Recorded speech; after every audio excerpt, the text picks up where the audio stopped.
Good morning ma'am. Good morning. तुम यहाँ? तुम तो वही हो ना जो मेरे पास कोचिंग क्लास के लिए आए थे? जी मैम। नमस्ते। नमस्ते, खुश रहो बेटा। पर तुम उस दिन के बाद आए क्यों नहीं? क्या मेरा पढ़ाया हुआ तुम्हें समझ नहीं आया?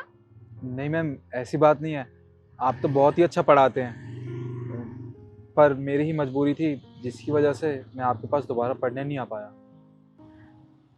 पर बेटा ऐसी कौन सी मजबूरी थी जो तुम कोचिंग के लिए नहीं आए? मैम, मेरे पिताजी ने मना किया था मुझे पढ़ने के लिए। अरे पर तुम्हारे बाबूजी मना क्यों कर रहे हैं? पढ़ाई लिखाई करना तो बहुत अच्छी बात होती है। मैम, मैं बताता हूँ आपको। बाबूजी, बाबूजी। अरे बेटा तू, बोल बेटा। बाबूजी, वो मुझे कुछ पैसे चाहिए थे, मेरी कोचिंग की फीस भरनी है मुझे। कोचिंग के फीस कितने पैसे चाहिए बेटा? 5,000 रुपये चाहिए। 5,000 रुपए? अरे बेटा मैं 5,000 रुपए कहाँ से लाऊंगा बेटा? अब मैं बुजुर्ग हो चुका हूँ, बूढ़ा, मेरे बस की नहीं है खाना कमाना। अब तू एक काम कर बेटा, बस बहुत हो गया, हमारी किस्मत में नहीं है पढ़ाने लिखाना। मेरी हाथ जोड़ के प्रार्थना तेरे से बेटा, अब तू ये सकूल बकुल छोड़। मैंने एक साहब से बात करी है, तू अब काम पे लग जा, घर का खर्चा अब चलेगा। और बेटा मेरे बस की बात नहीं है, अब तू घर संभाल। पर बाबूजी, मैं आपकी बात समझ रहा हूँ, पर आप भी तो मेरी बात समझिए ना। मैं चाहता हूँ मैं पढ़ लिख कर बड़ा आदमी बनूं, अपने घर की गरीबी दूर करूं।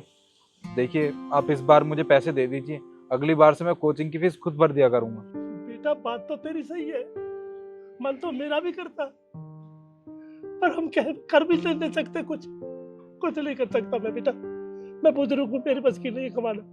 मैं भी चाहता हूँ मेरा बेटा बड़ा अफसर बने, बड़ी नौकरी मिले, बढ़िया पढ़ा लिखा हो। मैं फीस भरता, मैं पे फीस नहीं मिल जाएगी बेटा, घर के खर्चा ही नहीं चल रहे बेटा, मेरे बस की नहीं है। तू मेरा हाथ बटा और अपने बलबूते पर रख कर बेटा, तू यही रह, मेरे बस की नहीं है बेटा।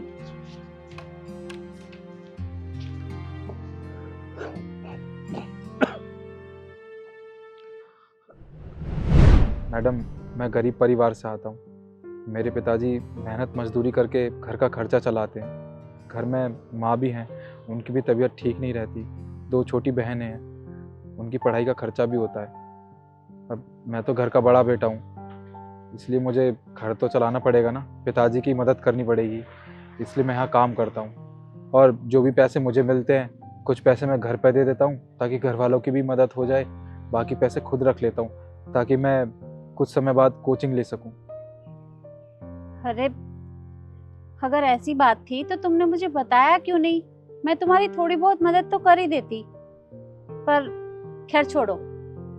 देखो, तुम अपने परिवार के बारे में इतना कुछ सोच रहे हो, ये बहुत अच्छी बात है, पर इस तरह से तो तुम्हारी पढ़ाई छूट जाएगी और मैं ऐसे होते हुए देख नहीं सकती।